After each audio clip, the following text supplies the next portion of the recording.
Alain, 60 ans, fume son crack dans une salle de consommation dédiée aux toxicomanes. Monter, c'est assez violent. Hein. Il faut gérer un peu. Il ne faut pas se laisser trop aller la tête parce que voilà, ça bouscule pas mal. Mais en même temps, c'est très agréable. Un dérivé de la cocaïne ultra addictif et bon marché. Alain, dépendant aussi de l'héroïne, le consomme depuis peu. Après Londres ou Paris, il y a déjà longtemps, le crack a déferlé sur Genève en 2021. Et c'est de pire en pire, quoi. Ça se dégrade à une vitesse grand V. J'ai jamais vu ça à Genève encore. Un fléau qui fait ressurgir des scènes comme celle-ci en plein Genève. Elle se déroule au moment même où nous parlons, juste à l'extérieur de la structure.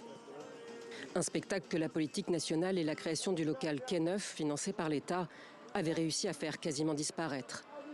Consommation rapide et compulsive, le crack a bouleversé la façon de travailler des acteurs de la prévention et de la réduction des risques. Avec le crack, c'est la compulsivité. La compulsivité rentre, on n'est plus en lien social avec ces personnes. Pendant plus de 20 ans, on a accueilli des héroïnomans ou des gens qui prenaient des opiacés et aussi de la cocaïne.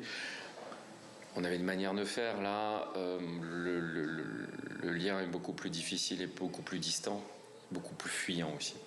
Incivilité, violence, l'accueil de jour de ceux qui consomment cette drogue a été suspendu au début de l'été. Allez! Notre caméra dérange, énerve. C'est TV5 Monde. Putain de merde. Depuis le mois de février, Quai Neuf propose un hébergement de nuit pour les usagers majeurs qui n'ont nulle part où dormir. Le crack y est autorisé, au même titre que les autres stupéfiants, seulement dans ce cadre et jusqu'à minuit. Avant la création d'une annexe pour accueillir ceux qui y sont accros. Un drap que tu mettras sur le lit. Ils les installent où ils veulent. Idéalement, pour qu'on gagne un peu de place, il faut qu'ils soient 12 dans la salle, donc pour qu'on tienne à 12. Et ensuite, on leur donne un sac à dos comme ceci, avec à l'intérieur un sac de couchage et un linge qui permet de recouvrir le lit de camp. Ça fait partie de la vie collective, d'installer son lit et de s'occuper de ses petites affaires. Ici, on peut se laver, manger, avant de dormir au chaud, le ventre plein.